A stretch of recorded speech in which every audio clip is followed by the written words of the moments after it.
নমস্কার বন্ধুরা, আমি ধারাবাহিকভাবে যেটা উপস্থাপন করছি স্পেকট্রাম পাবলিকেশনের রাজীব আহিরের মডার্ন ইন্ডিয়া বই থেকে পরপর যেভাবে পর্বগুলো কথায় গল্পে উপস্থাপিত করা হচ্ছে। আজকে চ্যাপ্টার 15-এর লাস্ট পার্ট মানে পার্ট 4 নিয়ে এসেছি। অলরেডি চ্যাপ্টার 15-এর পার্ট 1, পার্ট 2, পার্ট 3 কভার হয়ে গেছে। আপনারা প্লেলিস্ট ইন্ডিয়ান ন্যাশনাল মুভমেন্টে আমার চ্যানেলে গিয়ে দেখে নেবেন এবং পরপর সব পার্টগুলো দেখে আসবেন চ্যাপ্টার ওয়াইজ, তাহলে তার কন্টিনিউটিটা বজায় থাকবে এবং বুঝতেও সুবিধা হবে। তাহলে আজকে আমরা যেটা নিয়ে আলোচনা করব, আগের দিন আমরা এখানে এই চ্যাপ্টারটি হচ্ছে এমার্জেন্স অফ গান্ধীজির ভারতের রাজনীতিতে পদার্পণ। সেখানে আমরা মেকিং অফ গান্ধী বলেছি, যেখানে গান্ধীজি কীভাবে সাউথ আফ্রিকায় তার 20 বছর জীবন অতিবাহিত করেছিলেন কর্মজীবনের, এবং জন আন্দোলনের মধ্যে থেকে নিজের অভিজ্ঞতা সঞ্চয় করেছিলেন এবং জন আন্দোলন সম্বন্ধে নিজেকে পরিপক্ক করেছিলেন, সেটা নিয়ে বলা আছে। প্রথমেই আমরা মন্টেগু চেমসফোর্ড বা মন্টফোর্ড রিফর্ম 1919-এর বিভিন্ন প্রভিশন নিয়ে আলোচনা করেছি। তারপর আমরা এর আগে মানে পার্ট 3-তে আমরা গান্ধীজি লোকালভাবে স্থানীয়ভাবে ভারতে 1915 সালে এসে যে আন্দোলনের সাথে জড়িয়ে পড়েছিলেন এবং প্রত্যেকটি সফলতার সাথে উত্তীর্ণ হয়েছিলেন, যা তার কনফিডেন্সকে আরও বেশি দৃঢ় করেছিল, আরও বেশি বাড়িয়ে তুলেছিল, এবং তিনি ভারতীয়দের উইকনেস এবং স্ট্রেংথ সম্বন্ধে ওয়াকিবহাল হয়ে গেছিলেন, যেগুলো তিনি পরবর্তী মুভমেন্টের জন্য কাজে লাগাবেন, সেগুলো সম্বন্ধে আমরা জেনেছিলাম। আগের ভিডিওতে আমরা অলরেডি চম্পারণ সত্যাগ্রহ, আহমেদাবাদ সত্যাগ্রহ এবং খেদা সত্যাগ্রহ সম্বন্ধে জেনেছি। আজকে আমরা বৃহত্তর রাজনীতিতে প্রবেশ করব, যেখানে সারা ভারতব্যাপী জনজাগরণ হবে, তাতে প্রবেশ করব। আজকে আমরা আলোচনা করব রাওলাট অ্যাক্ট, রাওলাট সত্যাগ্রহ এবং জালিয়ানওয়ালাবাগ ম্যাসাকার নিয়ে। তাহলে প্রথমেই বলি যে এই সময়ে কিন্তু ব্রিটিশ গভর্নমেন্ট ভারতীয়দের প্রতি ক্যারট অ্যান্ড স্টিক পলিসি অবলম্বন করেছিল। ক্যারট কোনটি ছিল? ক্যারট ছিল কনস্টিটিউশনাল রিফর্মস সামনে ঝুলিয়ে দেখানো। আমরা যখন home rule league movement peak পর্যায়ে, তখন আমরা দেখেছি 1917 সালে মন্টেগু তড়িঘড়ি একটা অবর স্টেটমেন্ট আনলেন, ঠিক অ্যানি বেসান্টকে গ্রেপ্তার করার পরের মাসেই, এবং সেখানে তিনি কিছু কনস্টিটিউশনাল প্রভিশনের কথা বললেন, স্বশাসনের কথা বললেন, যেটি মরলেমিন্টো রিফর্মস থেকে অনেকটাই পৃথক ছিল, অনেকটাই স্বশাসনের দিকে এগিয়ে নিয়ে গেছিল ভারতবাসীর মননকে, চিত্তনকে, এবং ফলে হোম রুল মুভমেন্টকে তিনি কিন্তু অনেকটা স্তিমিত করে দিতে পেরেছিলেন তাদের ডিপ্লোম্যাটিক চালে। এবং পরবর্তী ক্ষেত্রে 1918-19 সালে যখন সত্যিকারের মনফোর্ড রিফর্মস আসলো, তখন আমরা দেখতে পেলাম এটি একটি সত্যিকারেরই একটা দেখানো ক্যারোটি, একটা দেখানো গাজরি। আসলে সেই গাজরের কিন্তু সেরম সারবর্তা ছিল না। প্রভিন্সিয়াল লেজিসলেচারের ক্ষেত্রে, যখন আমরা প্রভিন্সিয়াল গভর্নমেন্টের ক্ষেত্রে আসবো, তখন আমরা দেখতে পাবো সেখানে সেটিকে দুটো সাবজেক্টে ভাগ করে দেওয়া হচ্ছে, এবং হস্তান্তরিত সাবজেক্ট যেটি আছে সেটি পুরোপুরি গভর্নর স্টেটের গভর্নরের উপর ন্যস্ত থাকছে, এবং যেটি রিজার্ভ সাবজেক্ট থাকছে, ট্রান্সফার সাবজেক্টটি ইলেক্টেড মিনিস্টার মানে প্রভিন্সিয়াল লেজিসলেচারে যারা মিনিস্টার ছিল তাদের উপর ন্যস্ত ছিল, কিন্তু যেটি রিজার্ভ সাবজেক্ট ছিল সেটি কিন্তু পুরোপুরি গভর্নরের এবং গভর্নর যে স্টেটের গভর্নর এবং তার যে কাউন্সিলর ছিল তাদের উপরই কিন্তু ন্যস্ত ছিল, তার কন্ট্রোলের দায়ভার। এবং সেখানে আমরা দেখতে পেয়েছি রিজার্ভ সাবজেক্টে কী কী ইম্পর্ট্যান্ট সাবজেক্টগুলো রেখে দেওয়া হয়েছিল, যেখানে ট্রান্সফার সাবজেক্টে যেসব সাবজেক্ট রাখা হয়েছিল রিজার্ভ সাবজেক্ট ছাড়া তাদেরকে পরিচালনা করা ছিল প্রায় অসম্ভব।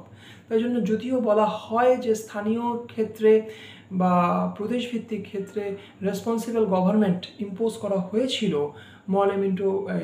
মন্টেগু চেমসফোর্ড রিফর্ম দ্বারা, কিন্তু সেই রেসপন্সিবল গভর্নমেন্টের কার্যকারিতা ছিল খুবই সীমিত। এবং ট্রান্সফার সাবজেক্টের ক্ষেত্রেও একদম আলটিমেট পজিশনে কিন্তু গভর্নর জেনারেল স্টেটের গভর্নর কিন্তু তিনি সেটিকে ইচ্ছা করলে সেটিকে বাতিলও করে দিতে পারতেন। যদি কোনো মিনিস্টার কোনো কিছু রিফর্ম নিয়ে ভাবতো বা পাশ করতো তাদের লেজিসলেচারে, সেটিকে কিন্তু তিনি অবশেষে কিন্তু সেটিকে ডিনাই করে দিতে পারতেন, ক্যান্সেল করে দিতে পারতেন। আর সেন্ট্রাল লেজিসলেটিভ অ্যাসেম্বলির ক্ষেত্রে আমরা দেখতে পেয়েছিলাম সেখানে কোনো রেসপন্সিবল গভর্নমেন্ট কিন্তু ইম্পোজ করা হয়ইনি, সেখানে গভর্নর জেনারেলি ছিল সর্বেসর্বা এবং তার এক্সিকিউটিভ কাউন্সিলই ছিল সর্বেসর্বা। যদিও দেখা যায় লখনৌ প্যাক্টে যে জয়েন্ট কনস্টিটিউশনাল ডিম্যান্ড আইএনসি এবং মুসলিম লীগ পেশ করেছিল তার মধ্যে 2 থেকে 3টে কিছুটা হলেও মানা হয়েছিল, যেগুলো আমি আগের ভিডিওতে আলোচনা করেছি, তার সিগনিফিকেন্স নিয়ে আলোচনা করেছি। সেগুলো নিশ্চয়ই আপনারা দেখে আসুন এবং তারপরে এই ভিডিওতে আসুন। এবং এখানে আমরা যেটা আলোচনা করব, যেরকম ক্যারট তারা ঝুলিয়ে দিয়েছিল সেরকম তারা স্টিক হিসাবে ইউজ করেছিল এই ক্ষেত্রে রাওলাট অ্যাক্ট। দেখা যাচ্ছে বিশ্বযুদ্ধ চলার পরে, প্রথম বিশ্বযুদ্ধ শেষ হওয়ার পরে মার্চের 1919 সালে সেন্ট্রাল লেজিসলেটিভ কাউন্সিলে 2টো বিল ড্রপ করা হয়। তার মধ্যে একটি বিল পাস হয়, যে বিলটি ছিল defence of Indian regulation act 1915-ই একটা এক্সটেন্ডেড ভার্সন। এই 1915 সালের defence of India regulation act, বলেছিলাম আমি যে এই সময় জিমারম্যান প্ল্যানকে ভেস্তে দেওয়ার জন্য এবং গাদারাইটসদের কন্ট্রোল করার জন্য, রিপ্রেসড করে দেওয়ার জন্য ব্রিটিশ সরকার এই আইনটা এনেছিল, যেখানে উইদাউট ট্রায়াল কিন্তু ডিপোর্টেশনের ব্যবস্থা করা হয়েছিল। তাহলে গান্ধীজি থেকে শুরু করে ভারতীয়দের মনে এই প্রত্যাশা ছিল, তারা যেহেতু প্রথম বিশ্বযুদ্ধে লয়ালটি দেখিয়েছে, আনুগত্য দেখিয়েছে, তারা হয়তো বিশেষ কিছু পুরস্কার পাবে এবং এই কনস্টিটিউশনাল রিফর্মসের পুরস্কারটা তাদের সামনে একটা ঝুলানো গাজরের মতোই ছিল। কিন্তু তার কয়েক মাস আগে যখন এই অ্যাক্ট পাস হয়, extension of defence of Indian regulation act 1915, যেটি 1919 সালে পাশ করা হয় ইন্ডিয়ান লেজিসলেটিভ কাউন্সিলে বা সেন্ট্রাল লেজিসলেটিভ কাউন্সিলে, তখন যেটিকে বলা হয় সেটিকে টার্ম করা হয়েছিল অ্যানার্কিয়াল অ্যান্ড রেভলিউশনারি ক্রাইম অ্যাক্ট, যেটিকে আমরা বহুল পরিচিত যেটি রাওলাট অ্যাক্ট নামে। কারণ এই কাউন্সিলে কিন্তু আগের বছরই রাওলাট কমিটি, যেটির হেড ছিলেন রাওলাট কমিশন, যেটির হেড ছিলেন ব্রিটিশ জাজ সিডনি রাওলাট, তিনি কিন্তু এই আইনটি পাশ করার জন্য রেকমেন্ডেশন জানিয়েছিলেন। এবং এই আইনটি ছিল যেখানে বলা হয়েছিল যে সিডিশিয়াস অ্যাক্টিভিটির জন্য যদি কাউকে সন্দেহ হয় তাকে বিনা ওয়ারেন্টে অ্যারেস্ট করা যাবে, উইদাউট কোনো ট্রায়াল তাকে কনভিক্টেড করা যাবে, ডিপোর্টেড করা যাবে 2 বছরের জন্য। এবং যেখানে বলা হয়েছিল শুধুমাত্র 3জন ব্রিটিশ হাইকোর্টের জাজ তাদের বিচার করবে এবং সেই বিচার হবে কিন্তু ভীষণ সিক্রেসির সঙ্গে, এবং তার বিরুদ্ধে কোনো অ্যাপিল করা হবে না, কোনো কোর্টে কোনো অ্যাপিল করা যাবে না, তারা যেটা বলবে সেটাকেই মেনে নিতে হবে।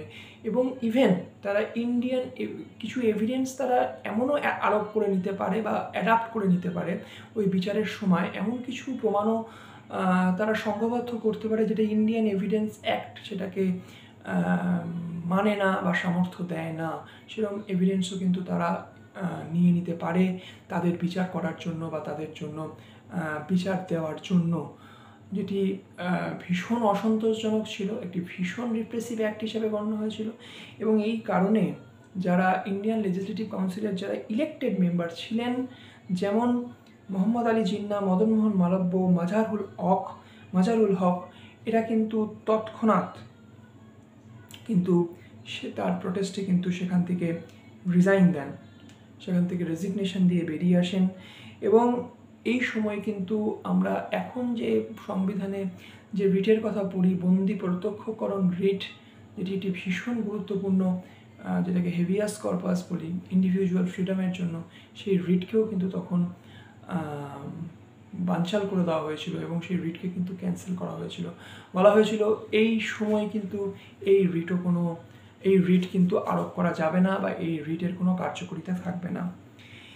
এবং এই যে একটা আনা হয়েছিল, এর এগেনস্টে কিন্তু দেশব্যাপী একটা ভীষণ পরিমাণের অসন্তোষ শুরু হয়েছিল। গান্ধীজি বলেছিলেন যে দেশের কিছু জায়গায় কিছু বৈপ্লবিক কর্মকাণ্ড বা কিছু টেরোরিস্ট অ্যাক্টের জন্য কিন্তু সারা দেশকে এভাবে শাস্তি দেওয়া যেতে পারে না, এবং তিনি মেনলি এই রিপ্রেসিভ রাওলাট অ্যাক্টের জন্য সত্যাগ্রহের ডাক দিয়েছিলেন। এবং সত্যাগ্রহ করার জন্য তিনি এই রাওলাট অ্যাক্টকে কিন্তু কালা কানুন হিসাবে অভিহিত করেছিলেন। এটা ভীষণ স্পেসিফিক্যালি মনে রাখতে হবে, কে কালা কানুন হিসাবে রাওলাট অ্যাক্টকে নামাঙ্কিত করেন, গান্ধীজি করেছিলেন। এবং গান্ধীজি এর প্রোটেস্টে সত্যাগ্রহ সভা বসিয়েছিলেন, সত্যাগ্রহ সভা অর্গানাইজড করেছিলেন। এবং সেখানে কিন্তু তিনি হোম রুল লীগ আর প্যান ইসলামিস্ট যতগুলো অর্গানাইজেশন ছিল তাদের সবার ইয়ং এলিমেন্টসদের কিন্তু সেই সভার মধ্যে তিনি ইনকর্পোরেট করেছিলেন। আমরা 1920 সালে যথারীতি দেখব যে অল ইন্ডিয়া হোম রুল লীগের প্রেসিডেন্টশিপ কিন্তু মহাত্মা গান্ধী গ্রহণ করেছিলেন, এবং তখন থেকে আমরা দেখতে পাই যে একটি ভারতব্যাপী জনজাগরণ আমরা দেখতে পাই, যেখানে কিন্তু পিজেন্টস থেকে, আর্টিসানস থেকে আরবান পুয়াররা কিন্তু ইনক্রিজিংলি কিন্তু সেখানে পার্টিসিপেট করেছিল।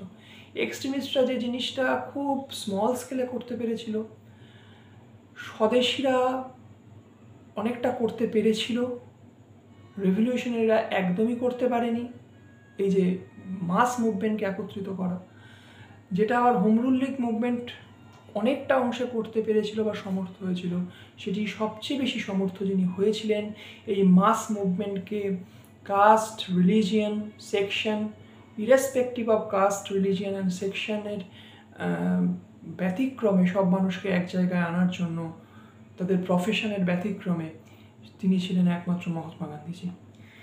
এবং তিনি ডিসিশন নিয়েছিলেন সত্যাগ্রহ করা হবে এপ্রিল 6, 1919, এবং তার আগে বিভিন্ন সিটিতে, কলকাতা, মাদ্রাজ, বোম্বে প্রভৃতি জায়গায় কিন্তু ভীষণ পরিমাণে অ্যান্টি ব্রিটিশ ডেমনস্ট্রেশন রাখা হয়েছিল, এবং এপ্রিল 1919 ভারত প্রত্যক্ষ করেছিল সবচেয়ে বেশি জনজাগরণ, মাস ডেমনস্ট্রেশন এগেইনস্ট ব্রিটিশ এম্পায়ার, যেটি 1857 সালের পরে এই প্রথম কিন্তু ভারত প্রত্যক্ষ করেছিল। এবার এই ছিল রাওলাট অ্যাক্ট, আর এই ছিল রাওলাট সত্যাগ্রহ।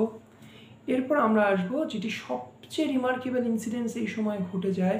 এই রাওলাট সত্যাগ্রহ ছিল গান্ধীজির প্রথম পুরো ইন্ডিয়ার বেসিসে, পুরো ভারতের বেসিসে করা সত্যাগ্রহ আন্দোলন, এবং যেটি এপ্রিল 6, 1919 শিডিউলড হয়েছিল করার জন্য, অফিসিয়ালি শিডিউলড হয়েছিল। এরপর আমরা আসবো সবচেয়ে ইম্পর্টেন্ট ইনসিডেন্ট যেটি এই সময় ঘটে গেছিলো, সেটি হচ্ছে জালিয়ানওয়ালাবাগ ম্যাসাকার, জালিয়ানওয়ালাবাগ হত্যাকাণ্ড। আমরা সবাই জানি যেটি এপ্রিল 13, 1919 ঘটে, এই এপ্রিল মাসেই। কেন এই যখন জনজাগরণ চলছে তখন সবচেয়ে বেশি আন্দোলিত হয়েছিল পাঞ্জাব। পাঞ্জাবের দুজন নেতা এপ্রিল 9 এপ্রিল দুজন নেতা, ডক্টর সত্যপাল আর সৈফুদ্দিন কিচলু, তারা কিন্তু কোনো রকম উত্তেজক মন্তব্য ছাড়া তারা কিন্তু একটি প্রোটেস্ট মিটিং অর্গানাইজ করেছিলেন এই রাওলাট অ্যাক্টের প্রভিশনের বিরুদ্ধে। কিন্তু তাদেরকে বিনা ওয়ারেন্ট, উইদাউট এনি নোটিশ তাদেরকে অ্যারেস্ট করা হয়, এবং তাদের একটা অজানা জায়গায় নিয়ে যাওয়া হয়, এবং এটি কিন্তু পাঞ্জাবের জনগণের মধ্যে একটি ভীষণ রিসেন্টমেন্টের অ্যারাইজ করে, কারণ তারা ছিল তাদের নেতা। এবং 10 এপ্রিল তারা কিন্তু তাদের সংঘবদ্ধতা দেখানোর জন্য রাস্তায় বেরিয়ে আসে, এবং সেই রাস্তায় যখন বেরিয়ে আসে তারা অনেকটা অবিচ্ছিন্ন এবং অনেকটা ভায়োলেন্ট ছিল, এবং তাই জন্য কিন্তু সেই প্রোটেস্টকে থামানোর জন্য কিন্তু ব্রিটিশ পুলিশরা কিন্তু গুলি চালানোর আশ্রয় নিয়েছিল, এবং তার জন্য কিছু আন্দোলনকারী কিন্তু সেখানে মারা যায়, এবং এর ফলে সেই অসন্তোষ, সেই রিসেন্টমেন্ট আরও বাড়ে। এবং তারপর দেখা যায় কিছু সেই আন্দোলনকারীর দলরা কিন্তু কিছু ব্রিটিশ পুলিশকে হত্যা করে, এবং সবচেয়ে বড় একটা রিমার্কেবল ইনসিডেন্ট, একজন মিশনারিকে, তিনি সাইকেলে যাচ্ছিলেন, তাকে কিন্তু রাস্তায় ভীষণভাবে মারা হয়।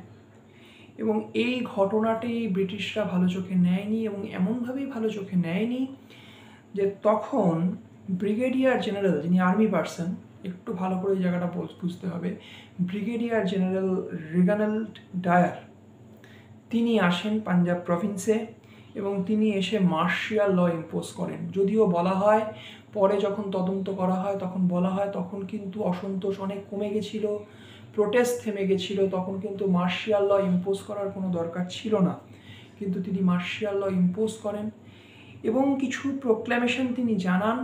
এপ্রিল 13, যে দিনটি ছিল বৈশাখী দিবস, সেই বৈশাখে কিন্তু তাদের পাঞ্জাবে একটা বড় ফেস্টিভ্যাল।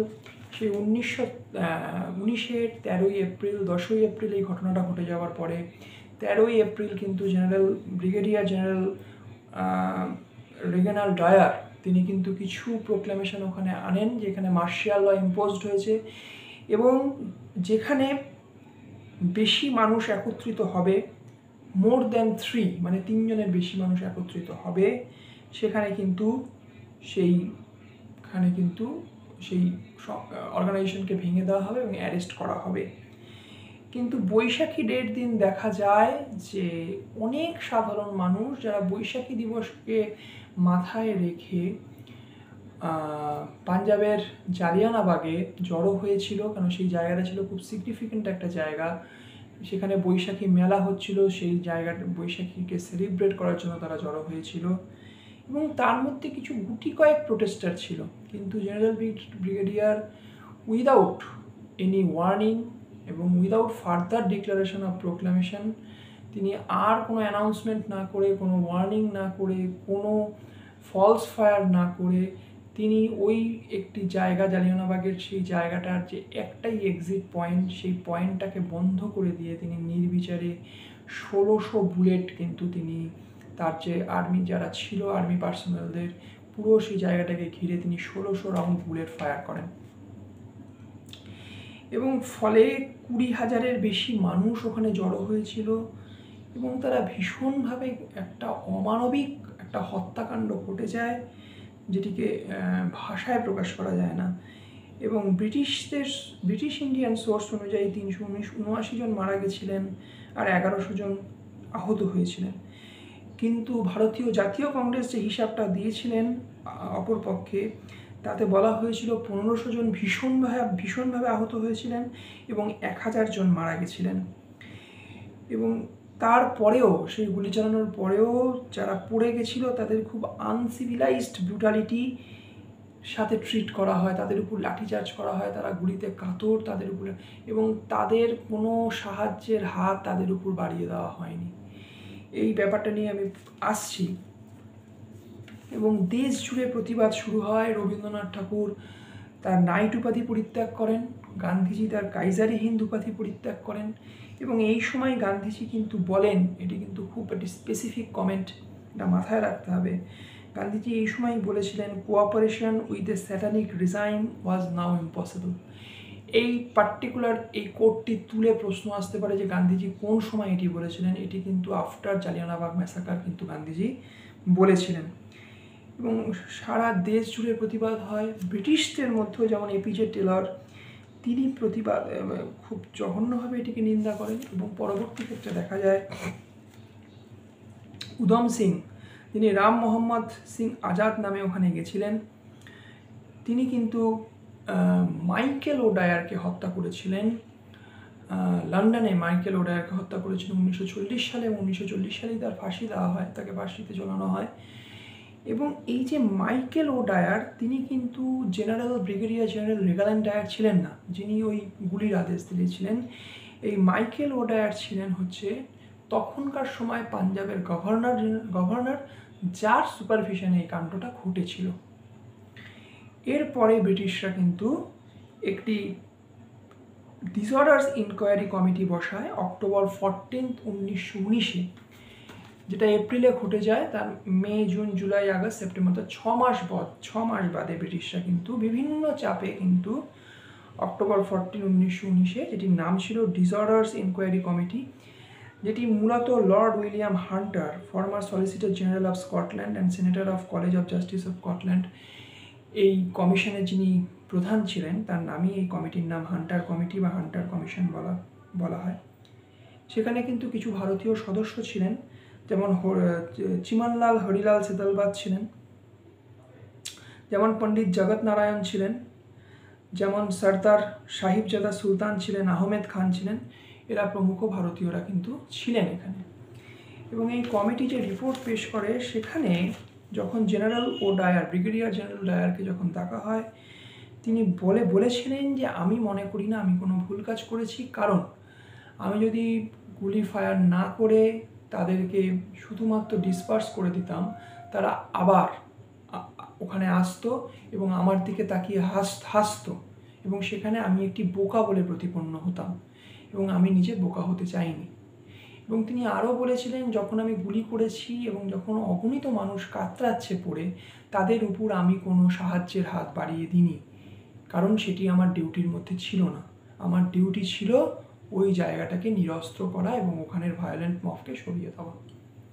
এটি ছিল ব্রিগেডিয়ার জেনারেল রেজিনাল্ড ডায়ারের বক্তব্য, এবং এটি নিয়ে পরবর্তীকালে কমিটি যে রিপোর্ট পেশ করে সেখানে কমিটি স্পষ্ট জানায় যে এটি একটি ব্রিটিশ এবং ইনহিউম্যান অ্যাক্ট হয়েছে, ভীষণভাবে ব্রিটিশ আর ইনহিউম্যান অ্যাক্ট হয়েছে ব্রিগেডিয়ার জেনারেল রেজিনাল্ড ডায়ারের দ্বারা। তিনি কোনো সুস্থ স্বাভাবিক মানুষের পরিচয় রাখেননি, এবং তিনি একটা সময় কিন্তু তার অথরিটিকে ছাড়িয়ে গেছেন, অথরিটির বাইরে গিয়ে কাজ করেছেন। এবং তখন ব্রিটিশ হাউস অফ কমন্সে তখন ছিলেন উইনস্টন চার্চিল, এবং উইনস্টন চার্চিল, যাকে নো লাভার অফ ইন্ডিয়ান্স বলা হয়, যিনি ভারতীয়দের একদম পছন্দ করতেন না, তিনিও কিন্তু এই ঘটনাটাকে চূড়ান্তভাবে নিন্দা করেন এবং বলেন এটি একটি নারকীয় ঘটনা। এবং তার যে পুরো ক্যাবিনেট হাউস অফ কমন্সের, তারা কিন্তু চার্চিলের সাথে এগ্রি করে, এবং ডায়ারকে কিন্তু একটা ভয়ঙ্কর মানুষ হিসাবে অভিহিত করা হয়, এবং তাকে বলা হয় তিনি আর ওই পোস্টে কাজ কন্টিনিউ করতে পারবেন না। যদিও তার এগেনস্টে কোনো লিগাল অ্যাকশন নেওয়া হয়নি, কারণ তার কিছুদিন আগেই কিন্তু ব্রিটিশ গভর্নমেন্ট একটি ইনডেমনিটি অ্যাক্ট পাস করেছিলেন, যেটি কিন্তু প্রোটেকশন দিয়েছিল ব্রিটিশ অফিসারদের। এইসব অ্যাক্টে যারা জড়িত হয়ে যাবে তাদের প্রোটেকশন দিয়েছিল সেই ইনডেমনিটি অ্যাক্ট। এবং তারপরে যেটা দেখা যায়, তিনি ব্রিগেডিয়ার জেনারেল রেজিনাল্ড ডায়ার, তিনি তার পদ থেকে বহিষ্কৃত হন, এবং তিনি হাফ স্যালারি এবং হাফ পেনশন তিনি তুলতে পারতেন। এবং তার জন্য দেখা যায় হাউস অফ লর্ডসে কিন্তু, যেটি একটি মানে অত্যাশ্চর্য ঘটনা, হাউস অফ কমন্স না, লন্ডনের হাউস অফ লর্ডসে কিন্তু অনেকে তাকে কিন্তু ভীষণভাবে সমর্থন করেন, ব্রিগেডিয়ার জেনারেল রেজিনাল্ড ডায়ারকে। এবং সেখানে কিন্তু 26,000 পাউন্ড টাকা কালেকশন করা হয় রেজিনাল্ড ডায়ারকে সাপোর্টের জন্য। এবং সেখানে একটি প্রচণ্ড সিগনিফিক্যান্ট ঘটনা, সেই কন্ট্রিবিউটার, যে ফান্ডে যারা কন্ট্রিবিউশন করেছিল, তাদের মধ্যে one of the most significant contributor was Rudyard Kipling, যেটা ভাবা যায় না। এবং এই ছিল, এবং এরপরে কংগ্রেস যে ভিউটা নিয়েছিল বা কংগ্রেস যে রিয়াকশানটা দিয়েছিল, ইন্ডিয়ান ন্যাশনাল কংগ্রেস বা আইএনসি, তারা নন অফিসিয়াল একটা কমিটি ফর্ম করেছিল, যেখানে তাদের মেম্বার ছিলেন মতিলাল নেহেরু, সিআর দাস, চিত্তরঞ্জন দাস, আব্বাস তায়েবজি, এমআর জয়কার এবং মহাত্মা গান্ধীজি। এবং তারা ব্রিগেডিয়ার জেনারেল রেজিনাল্ড ডায়ারের অ্যাকশনকে তীব্রভাবে ইনহিউম্যান বলেন এবং নিন্দা করেন, এবং তারা বলেন এখানে কোনো রকম কোনো জাস্টিফিকেশনই চলতে পারে না যে কেন সেখানে মার্শিয়াল ল ইম্পোজ করা হয়েছিল পাঞ্জাবে, যার কোনো দরকারই ছিল না। তো এখানে আমি চ্যাপ্টার 15 কভার করলাম, স্পেকট্রামে শেষ করলাম, যার 4টে পার্ট হলো। আপনারা পরপর দেখতে থাকুন, কথায় গল্পে স্পেকট্রাম পাবলিকেশনের modern Indian history cover up করা হচ্ছে। দেখা হচ্ছে নেক্সট ভিডিওতে। Thank you.